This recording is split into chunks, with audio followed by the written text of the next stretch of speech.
Oop. Hi, everybody. We're starting the observing being. And Deb and I were in a conversation before we started. She's going to read you a piece, but I wanted to start with the a bit of the conversation she and I had because it's about 2026. There are two main things that I'm going to share about 2026, of which observing being is nestled right in the midst of all that. One is that I have forever said I'm not people centric, I'm feel centric. And and people haven't really known what that meant until recently, really. But there's a difference between what's wrong with people and what's present in the field. And right now, humanity is at a crisis edge, forced into evolutionary patterns to take, because human beings are designed to seek to be trauma free. We're just designed for it, Hmm. designed to have trauma be unpleasant, not something we want. So, when one of the present mindsets is if we're experiencing the limitation of ourselves or we're experiencing an upset about something, we either make ourselves, someone else, or something wrong. It's part of the weaponized mindset that we were born into. So, this is one of the most vital moments of this conversation because that's a very different observation, using observing. That's a very different observation than observing what's present in the field. And what's present in the field, for instance, is not knowing how to be with grief, not knowing how to be with love, not knowing how to be with hardship, not knowing how to be with each other. These have become missing faculties in the human relational field. So what we do is make others or ourselves wrong about that in the mechanized reality of separation, aberrated state. So when I say something's present in the field, it opens up ourselves into observing how we're being without judgment. Mm. And it's almost always some place we have suppressed experience or some place we have not had a lived experience or someplace that a dynamic that humanity has not been capable of before, like unity, is on the rise, and you sort of end up with this kind of people being in kind of a deer in headlights, or sticking their heads in the ground. But it's not because anything's wrong with human beings. It's because we have memory. And in memory, it was better to stick your head in the ground or look like a deer in headlights than to dare to crave that your experience is the pathway that is opening you up into being something totally new, something more connected, something more related, something more in unity with others, with yourself, and with life. So that's how this conversation started. And today's about the observing being template. And I'm going to turn it over to Deb. There was something she wanted to read. And it'll take about 12 to 15 minutes. We'll see. But when she started to read it, I thought it was a good thing to read. So over to you, Deb. Okay. I was preparing for today and this just struck me as really beautiful. Really beautiful. Because trauma interrupts coherence and we're designed the design of human being is to be coherent. And we've had a lot of interruptions to that historically. But this is such a beautiful story that unwinds that. Restoring Your Connection to Creation is the title of it. A young woman with a broad-brimmed garden hat, a peasant blouse, and baggy linen pants walks down the street. She is smiling. Then a tear slips down her face as a radiance feeds the air around her. She is clear and is moving with every step in what is hers to do, to be, to have. A young man, well put together in blue jeans and a Sunday shirt, stops her. Are you okay? He asks. She laughs, yes. She looks into his eyes. What do you crave? She asks. He blushes. Oh, I don't crave anything, thinking she misunderstood his intentions. She laughed. No, I didn't mean that. What do you crave to be for you? Crave to do for you? Crave to have for you? His upbringing had taught him well. I don't crave anything just for me. That's selfish. No, it's not. There will never be another you. You are unique and you are essential. That is why you were born, she responds, settling into a park bench, motioning him to sit beside her. Now, what do you crave? He sits cautiously. The ripples of what separates him from his original design create a disturbance, but something else, something deeper beckons. Name one thing you really crave to be, or to do, or to have, she says, smiling that radiance that drew him to her to begin with. I crave happiness, he admits, feeling awkward using the word crave. Why? Why would happiness, what would happiness create in your life? I don't know, he said, startled. He had never thought about why what he wanted was important, not what he wanted it to create. That's okay. You see, something happened to our thinking. We were born into thinking about things. Thinking about things does not let us create with our thoughts. We just think and think about being happy, but we don't have any access to being happy. Do you see that? Yes. Wow, he gasped. A welling up of sadness caught in his throat, and he said, Oh. Calmly, she says, not to worry. We have another thinking within us that is more of who we are and gives us access to creating what we crave in our lives. What is that thinking? He says, puzzled. I call it the language of creation. You see, we're made up of the same substance. You see, we're made up of the same substances of the earth and the cosmos. If you look at everything around you, the trees, the birds, the sky, you could say they are all having a conversation with each other. The language they are all engaging in is the language of creation. They are craving and creating all the time together. What if something happened and they forgot what created them and how to interact with what created them? Geez, he said, that would be awful. Don't you feel awful sometimes because you can't figure out how to get what you so deeply want, what you crave? Yes. The air stood still. The birds stopped singing. The world was silent. As she began to speak, the radiance returned. These feelings are there because you were born into a reality where everyone forgot what created them and that they are a part of that. I call what created you creation. He looked up and smiled.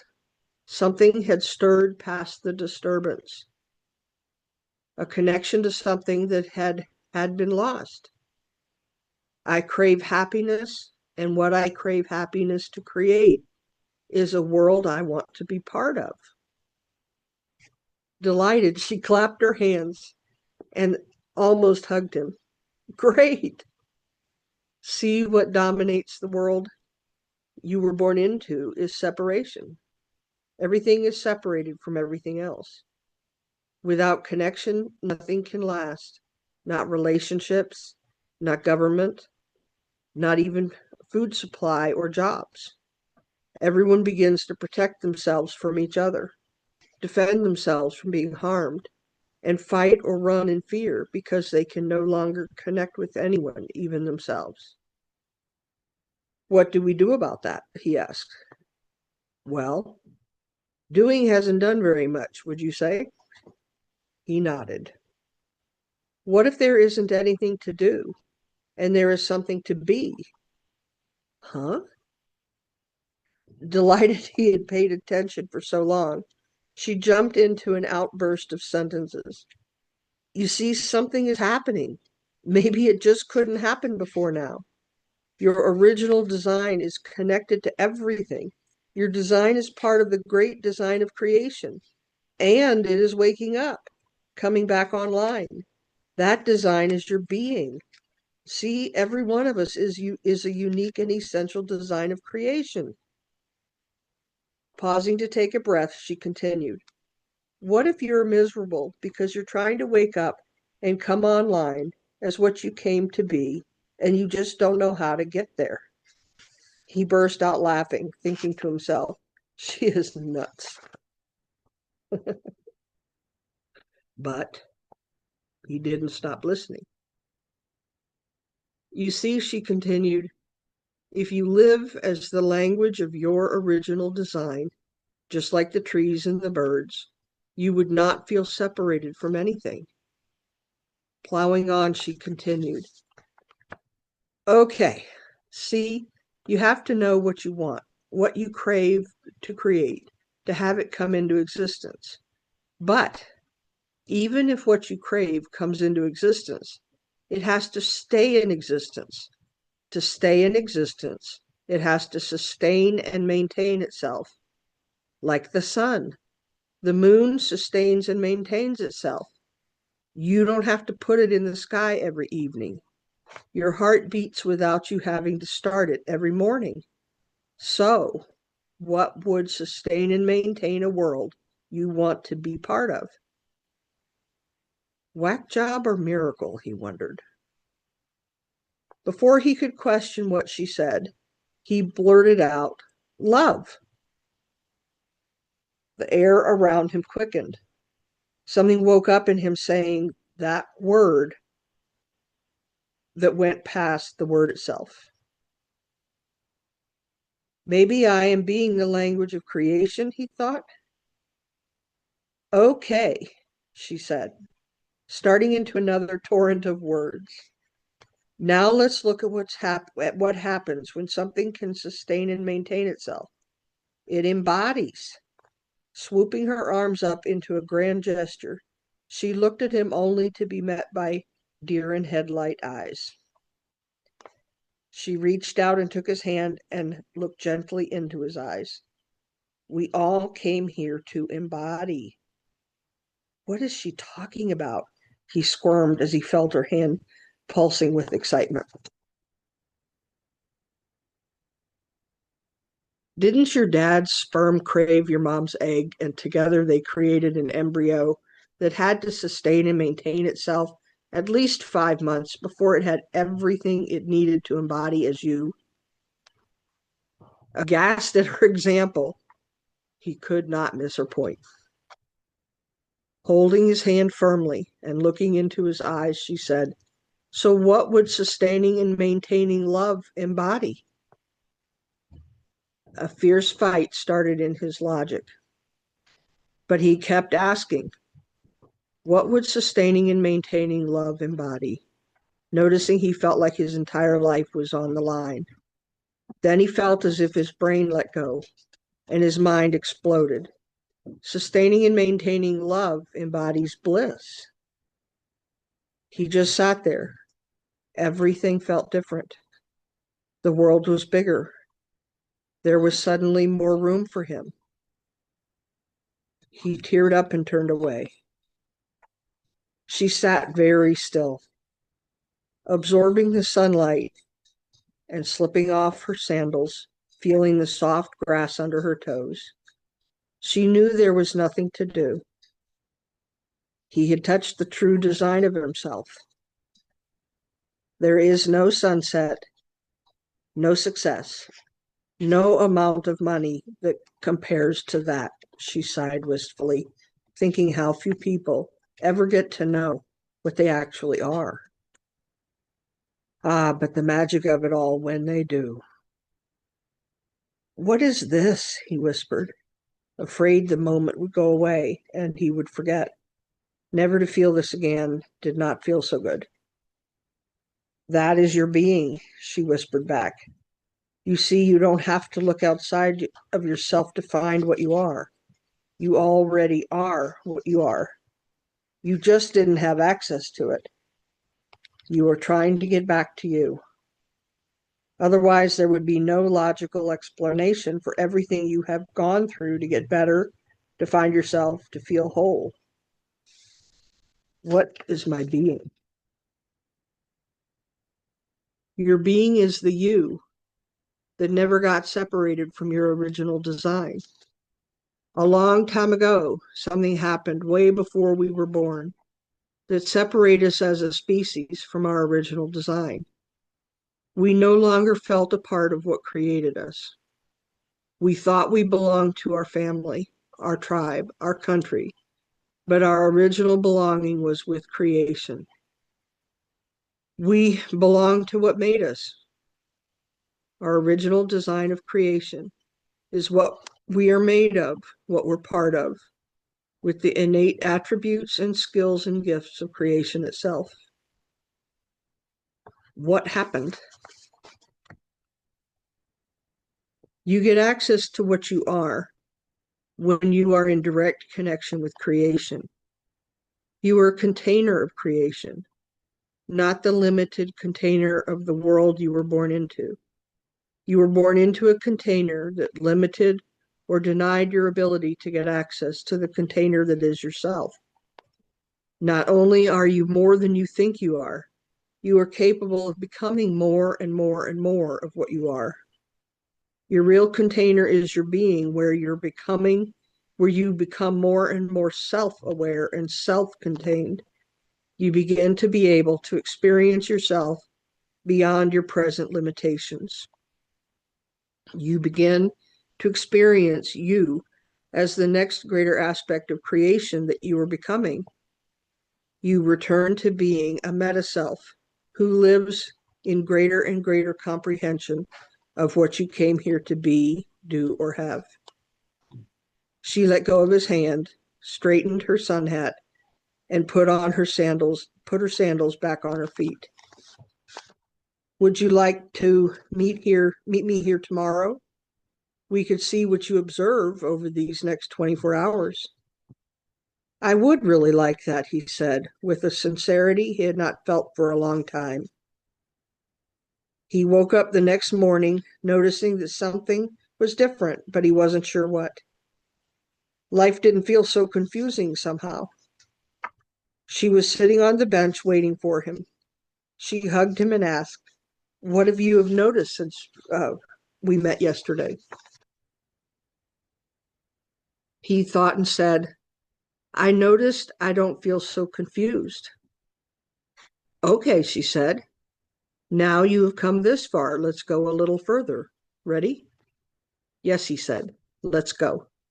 And smiled.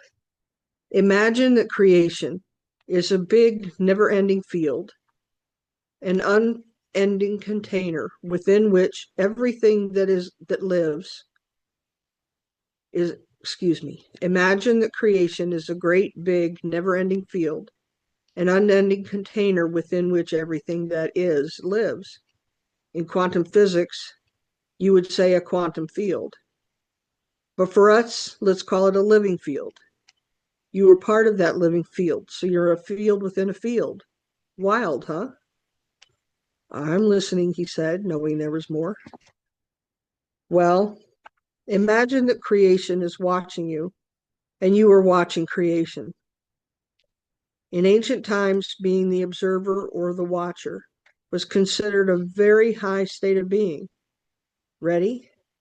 Ready.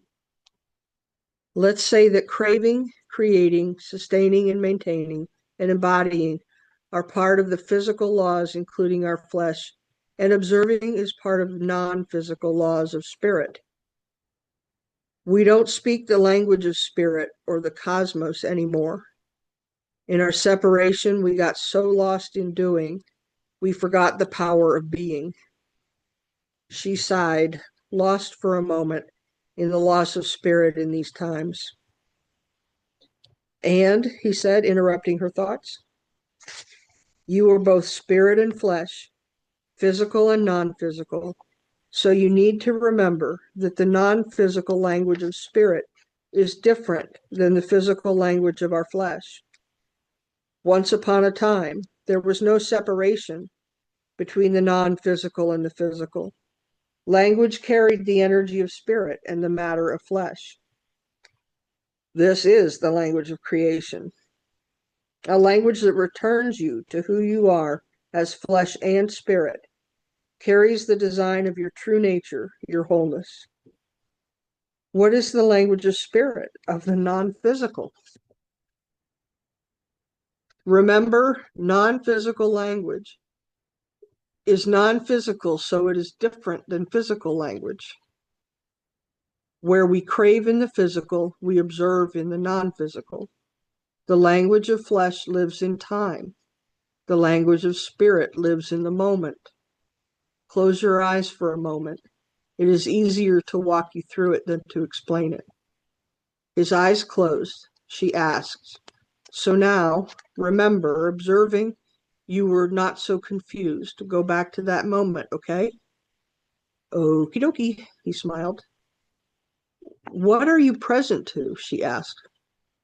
When I observe, I am not so confused. I am present to being calmer.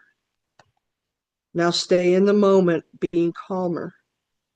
What does that calm open you up into? He could feel it, the field of creation. He could feel himself being present to being confused. Somehow in the field, being present to being confused wasn't so confusing. Instead, there was a calmness he hadn't experienced before, and that calm was like a door that opened him up beyond where he had been. He let her words guide him as he moved in this beautiful state of being. What does that calm open you up into? When I felt that calmness, I did what you said, and I opened up into joy. Now be in that joy, like a place in the field, and see what you have there. I have more room to be me. This is the place of spirit. In spirit, you could also be present to sadness. In spirit, there's no judgment. There is just what you are present to and what that opens you up into. Open, you get to see what you have that you can't see that you have when you're observing your life.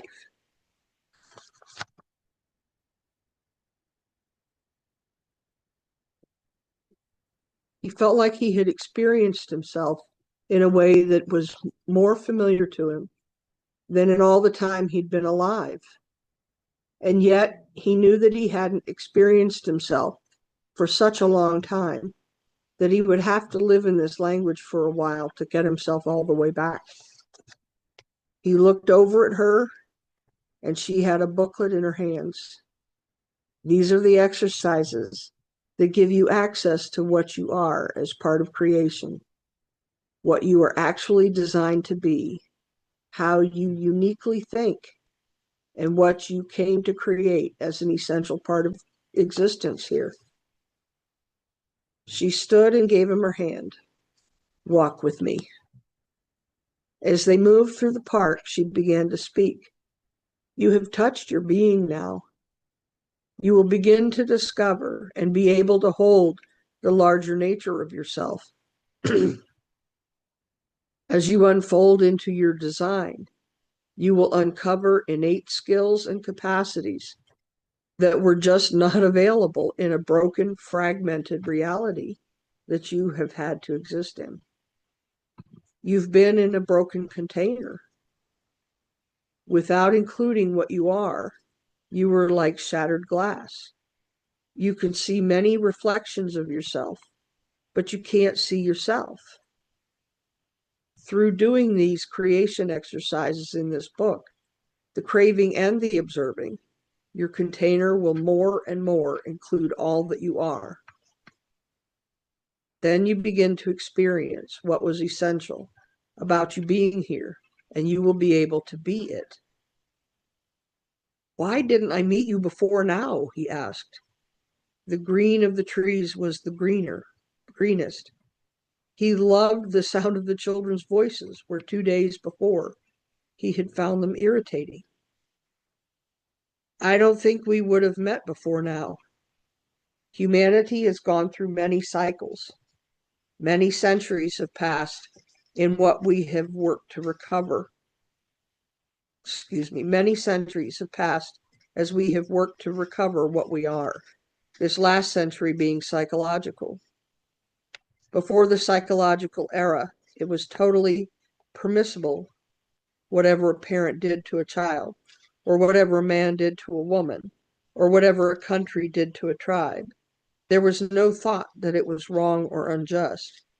But as we moved through the spiritual era of Buddha and Christ and Muhammad, we began to see that there was something wrong with remembering that we were love and that we could love our neighbors.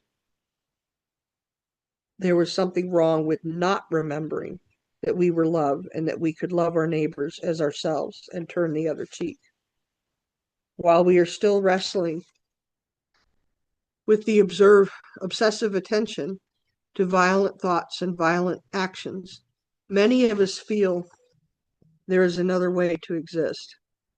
While we are still awakening from the trauma-based realities we have grown accustomed to, we are in the beginning of a new reality of discovery.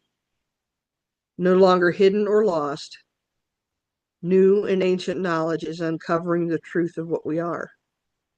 So our post-2012 era is answering questions we didn't even know how to ask. What is a human being? What are you?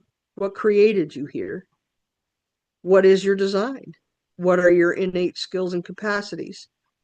More and more evidence shows we are matter and energy, spirit and flesh, organized by physical and non-physical, the biological and the alchemical. Jesus Christ said he was born of his Father in heaven. He showed he was born of spirit and had all the attributes of spirit, but came in flesh. Our flesh and our spirits have for centuries been separated from each other. We have been enculturated to believe that our flesh is evil and our spirit is not attainable here on earth. That enculturation exists at a cellular level. Until recently, we ate whatever we wanted and flagellated our flesh, only beginning to be aware that traumatizing our bodies, we are damaging our body's ability to be one with our spirit. During the psychological and industrial era, we became so mental. Everything became analyzed, dissected, categorized. We lost touch with the power of higher spiritual experience, reducing God to a solution that hopefully would get us out of the mess we were in. Underneath the trauma of being separated from what we are and the traumatic conditions that rose from that separation is the memory of what we are when trauma is no longer organizing our lives. The ancient language of creation has never died and is rising in all our cells. The simple language awakens, and you discover you as the language of creation.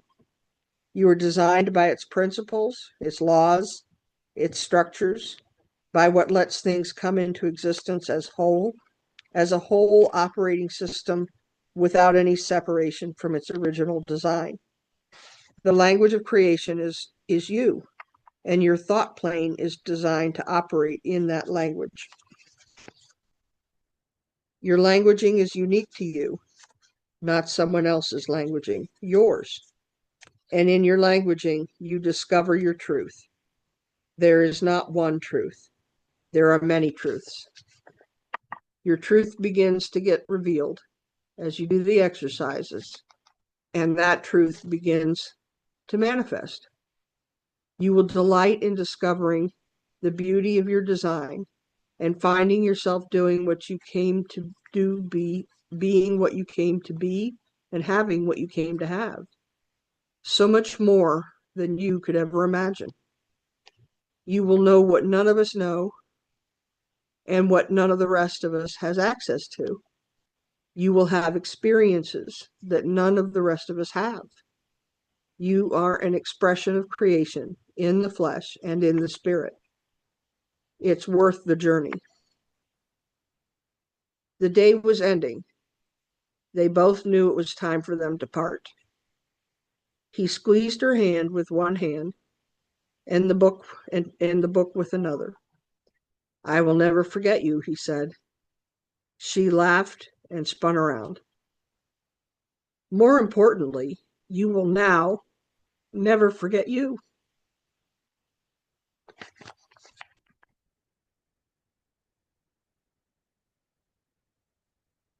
And that's the truth.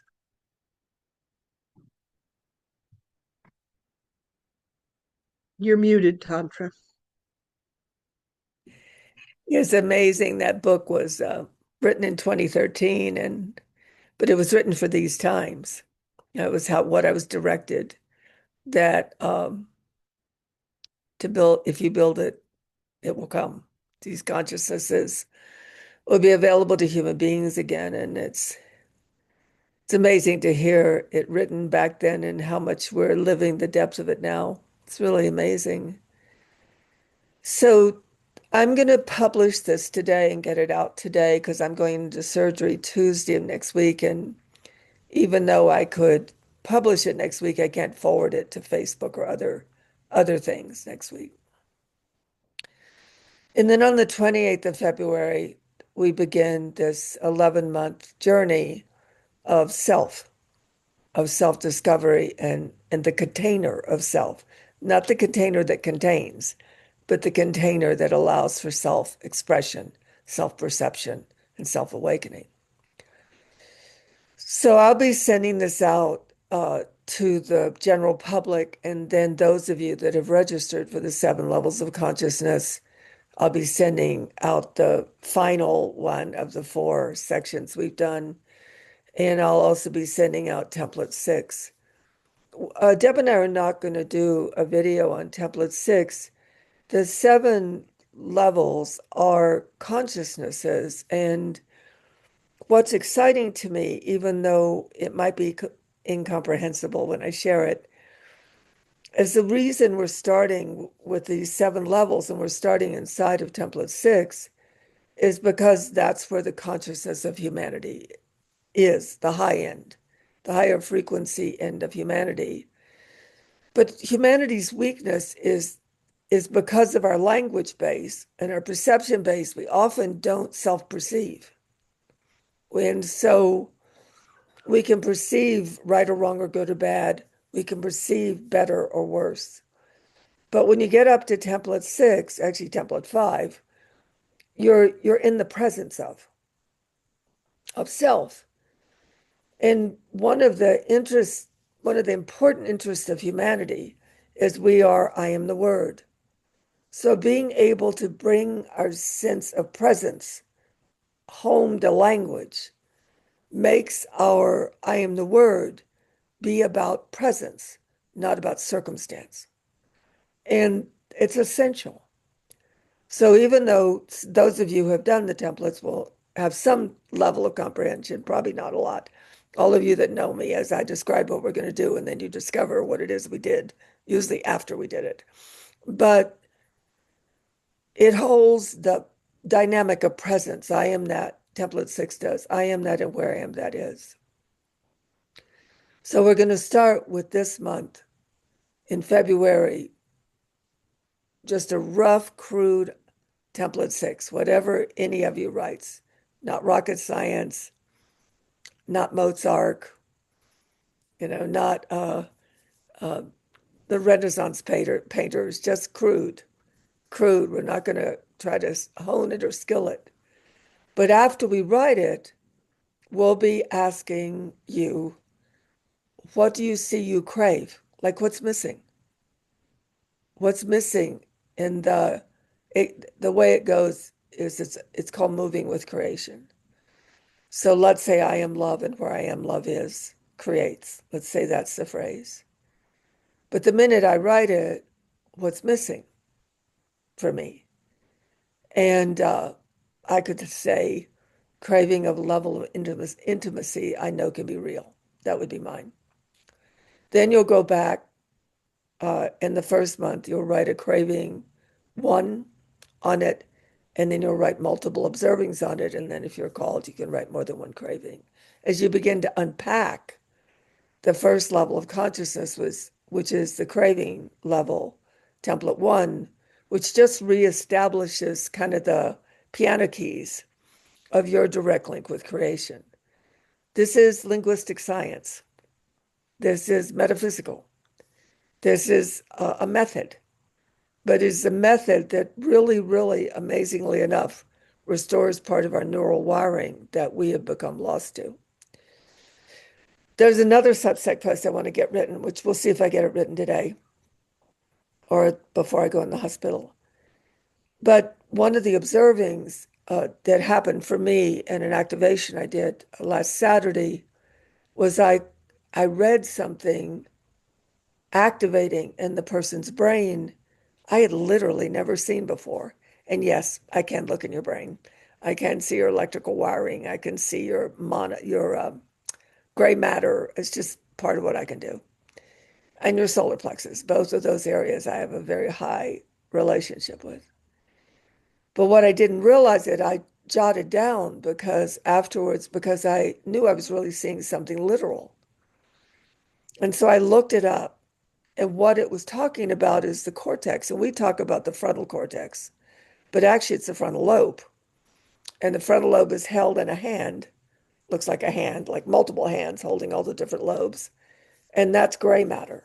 It's like a folded up envelope that then holds your lobe.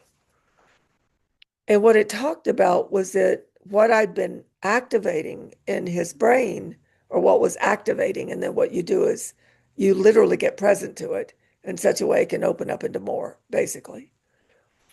But what was happening, and it's a literal brain dynamic, is he was building gray matter.